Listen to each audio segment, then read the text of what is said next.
Hello മക്കളെ, ഈ വർഷത്തെ SSLCയുടെ ഓണപരീക്ഷയുടെ ഇംഗ്ലീഷിന്റെ ക്വസ്റ്റ്യൻ പേപ്പർ നിങ്ങൾക്ക് വേണോ? ഈ ക്വസ്റ്റ്യൻ പേപ്പർ ഫസ്റ്റ് ടൈമിൽ ഇവാലുവേഷൻ മോഡൽ ക്വസ്റ്റ്യൻ പേപ്പർ നിങ്ങൾക്ക് വേണോ എങ്കിൽ താഴെ കാണുന്ന നമ്പറിൽ നിങ്ങൾ ആ ലിങ്കിൽ ക്ലിക്ക് ചെയ്താൽ മതി, അതിലേക്ക് നമ്മൾ അയച്ചു തരും കേട്ടോ. അപ്പൊ ഇത്തവണ ഇംഗ്ലീഷിന്റെ ക്വസ്റ്റ്യൻ പേപ്പറിൽ എന്തെല്ലാം ചേഞ്ചസ് ആണ് വന്നിട്ടുള്ളതെന്ന് അറിയണ്ടേ മക്കളെ? നിങ്ങൾക്ക് ക്വസ്റ്റ്യൻ പാറ്റേണുകൾ ശരിക്കും ഇനി അടിമുടി മാറ്റുണ്ട്. ആ മാറ്റം നിങ്ങൾക്ക് ആ ക്വസ്റ്റ്യൻ പേപ്പർ കാണുന്ന സമയത്ത് മനസ്സിലാവും കേട്ടോ. എങ്കിലും ഞാനൊന്ന് പറഞ്ഞുതരാം. ന്യൂ പാറ്റേൺ അറിഞ്ഞാലോ, നമുക്കൊന്ന് മനസ്സിലാക്കിയാലോ മക്കളെ?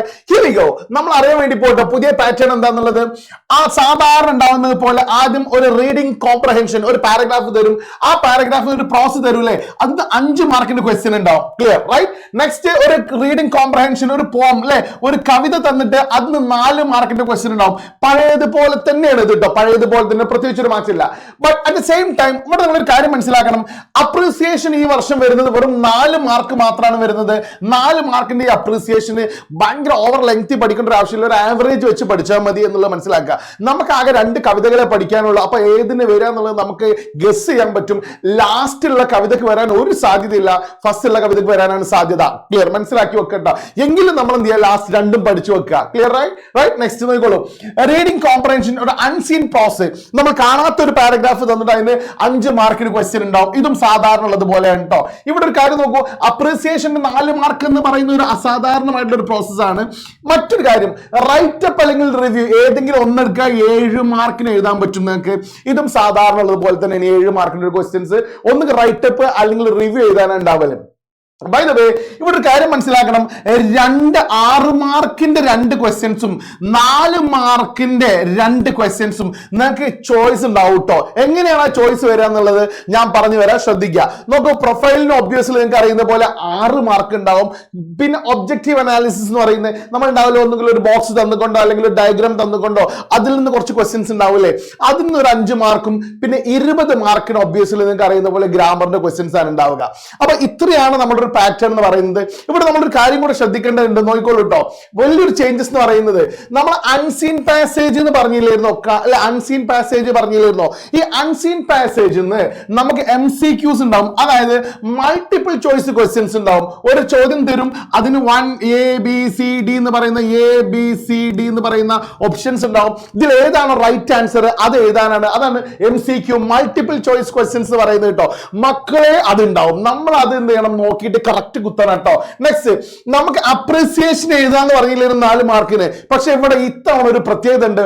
ഒന്നുകിൽ അപ്രീസിയേഷൻ, കുറെ കുട്ടികൾക്ക് ഈ അപ്രീസിയേഷൻ എഴുതുന്ന സമയത്ത് പോയറ്റിക് ഡിവൈസസ് ഒക്കെ ഒരുപാട് കൺഫ്യൂഷൻ ആയിരിക്കും അല്ലെ? പോയറ്റിക് ഡിവൈസസ് അറിയില്ല, സർ എന്താണ് ലൈക്ക് സിമിൽ എന്താണ്, മെറ്റഫർ എന്താണ്, ഇപ്പോഴും പഠിക്കാത്ത ഒരുപാട് ആളുകൾ ഉണ്ടാവും. സി, അവർക്കൊരു ഓപ്ഷൻ ഉണ്ട്, പോയം ബേസ്ഡ് ഒരു പാരഗ്രാഫ് എഴുതിയാലും മതി, ഓർ ക്വസ്റ്റ്യൻ ഉണ്ടാവും കേട്ടോ. ഒരു പോയം തന്നിട്ട് അതിനൊന്ന് സമ്മറൈസ് ചെയ്തുകൊണ്ട് അതിന്റെ ഒരു പാരഗ്രാഫ് എഴുതിയാലും മതി, 4 മാർക്ക് കിട്ടും എന്നുള്ളതാണ്. പിന്നെ കോൺവെർസേഷൻ അല്ലെ, നമ്മൾ കോൺവെർസേഷൻ എഴുതാനുണ്ടാകും, ലൈക്ലി കോൺവെർസേഷൻ ഒക്കെ അല്ലേ, അത് എഴുതാനുണ്ടാവും. അല്ലെങ്കിൽ അഡ്വർടൈസ്മെന്റ് ജിംഗിൾസ് എന്ന് പറയുന്ന സംഗതിയിൽ ഇപ്പോഴത്തെ ഒരു പുതിയൊരു പാറ്റേൺ ആണത്. അതുപോലെ തന്നെ ഇവന്റ് ഇൻവിറ്റേഷൻ എന്ന് പറയുന്നത് നമ്മൾ ടെക്സ്റ്റ് ബുക്കിൽ ഇല്ലായിരുന്നോ, ഒരു ഇവന്റ് ഇൻവിറ്റേഷൻ എഴുതാൻ വേണ്ടിയിട്ട് സ്കൂളിന്റെ പേര് എന്നൊക്കെ പറഞ്ഞ് കുറച്ച് കാര്യങ്ങളില്ലേടാ. ഒബ്വിയസ്ലി ഇത്തവണ ഉണ്ടാവുന്ന ക്വസ്റ്റ്യൻ ആണ്, അത് പഠിച്ചു വെച്ചോളൂ, ഒരു ടെൻഷൻ അടിക്കേണ്ട, മാർക്ക് അവിടെ കിട്ടും. ഇവിടെ ഒരു കാര്യം നിങ്ങൾ ശ്രദ്ധിക്കേണ്ടത്, ഒന്നുകൂടെ നോക്കിക്കോളൂ. A and B choice in all discourses. നമ്മളിപ്പോ ഡയറി ഉണ്ടാകും, അതുപോലെ ലെറ്റർ ഉണ്ടാകും അല്ലെ? ഇങ്ങനെ ഈ diary letter A and B, ഒന്നുകിൽ ഡയറി അല്ലെങ്കിൽ ലെറ്റർ, ഏതെങ്കിലും ഒന്ന് എഴുതണം എന്ന്. സാധാരണ കഴിഞ്ഞ വർഷങ്ങൾ ഉണ്ടായിരുന്നത് എങ്ങനെയാന്ന് വെച്ചാല് 5 എണ്ണം തരും, ഇഷ്ടമുള്ള 3 എണ്ണം എഴുതലായിരുന്നു. പക്ഷെ അങ്ങനെയല്ല, തവണ ഡയറി അല്ലെങ്കിൽ ലെറ്റർ, അതിൽ ഏതെങ്കിലും ഒന്ന് എഴുതുക. പിന്നെ അതുപോലെ തന്നെ വേറെ 2 ഓപ്ഷൻസ് തരും. മനസ്സിലാകുന്നുണ്ടോ? വേറെ 2 ഓപ്ഷൻസ് തരും. ആ 2 ഓപ്ഷൻസിൽ എന്ത് ചെയ്യുക, ഏതെങ്കിലും ഒന്ന് എഴുതുക. ഇങ്ങനെയാണ് നമുക്ക് ക്വസ്റ്റ്യൻസ് ഉണ്ടാവുക എന്നുള്ളതാണ്. ബൈ ദ വേ, ഇതൊക്കെ നമ്മൾ മനസ്സിലായി കഴിഞ്ഞാൽ സാർ ഓക്കെ മനസ്സിലായിട്ടോ, കുറച്ച് ടഫാണ് ഇത്തവണത്തെ ക്വസ്റ്റ്യൻ പേപ്പർ, ഇച്ചിരി ടഫായിട്ട് വരും. ക്വസ്റ്റ്യൻ പേപ്പർ കാണണമെങ്കിൽ നിങ്ങൾക്ക് ആ ക്വസ്റ്റ്യൻ പേപ്പർ കറക്റ്റ് അറിയണമെങ്കിൽ നിങ്ങൾ ആ താഴെ കാണുന്ന ആ ഒരു ലിങ്കിൽ ജോയിൻ ചെയ്താൽ നിങ്ങൾക്ക് അയച്ചു തരാം കേട്ടോ. ഗ്രാമറിന്റെ ക്വസ്റ്റ്യൻസ് സാർ എങ്ങനെയാണ് വരിക എന്ന് പറയുന്ന ഒരു ചോദ്യം ഒരുപാട് ആളുകൾ ചോദിക്കുന്നുണ്ടാവും.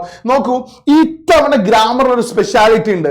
6 എറേഴ്സ് ഗ്രാമറിൽ നമ്മൾ എഡിറ്റ് ചെയ്ത പാസേജിൽ കൊടുത്തു കഴിഞ്ഞാൽ നമുക്ക് 3 മാർക്ക് അതിന് കിട്ടുള്ളൂ. അതായത് 1/2 മാർക്ക് വീതമാണ് ഒരു എറർ നമുക്ക് ക്ലിയർ ചെയ്യാൻ കിട്ടുക, 1/2 മാർക്ക് വീതമാണ് കിട്ടുക. അപ്പൊ ക്വസ്റ്റ്യൻ നമുക്ക് നമ്പർ ഓഫ് അല്ലെ, നമ്മൾ പിന്നെ തിങ്കിങ് പ്രോസസ്, നമ്മൾ തോട്ട് പ്രോസസ് ഉണ്ടാവില്ലേ, അതൊന്ന് ഡെവലപ്പ് ചെയ്യേണ്ടി വരും. കാര്യം ഒരുപാട് എറേഴ്സ് നമുക്ക് ഒരു സാധ്യത, ചിലപ്പോൾ ഇതാവും ഇങ്ങനെയൊക്കെ അല്ലെ, നമുക്ക് കൺഫ്യൂഷൻ ഉണ്ടാവാൻ സാധ്യത ഉണ്ട്. നോട്ട് ടെൻഷൻ, നമുക്ക് 6 ഉണ്ട്, 6 1/2 മാർക്ക് വെച്ചിട്ടുള്ളത്. അപ്പൊ എന്തായാലും അത്യാവശ്യം സ്കോർ ചെയ്യാൻ പറ്റും എന്നുള്ളതാണ് കേട്ടോ. By the way, phrasal verb നമുക്ക് അറിയുന്ന പോലെ 5 മാർക്കിനുണ്ട്.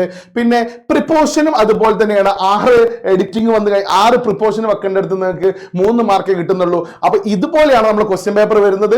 അപ്പൊ ഇനി സർ ഞങ്ങൾക്ക് ഈ ക്വസ്റ്റ്യൻ പേപ്പർ ഒന്ന് കാണണമല്ലോ, അങ്ങനെ നിങ്ങൾക്ക് ക്വസ്റ്റ്യൻ പേപ്പർ ഇത്തവണ ഓണപരീക്ഷയ്ക്ക് വരാൻ സാധ്യതയുള്ള ഒരു ക്വസ്റ്റ്യൻ പേപ്പർ കാണണമെങ്കിൽ നിങ്ങൾ താഴെ കാണുന്ന ലിങ്കിൽ ഒന്ന് ക്ലിക്ക് ചെയ്തിട്ട് നമ്മളെ കമ്മ്യൂണിറ്റിയിൽ ജോയിൻ ചെയ്തോളൂ. ക്വസ്റ്റ്യൻ പേപ്പർ നിങ്ങൾക്ക് അയച്ചു തരുന്നതാണ്. See you there. This is me, your Shafi sir from MS Solution. ഇനി എന്തിന് വേറൊരു solution. Thank you very much.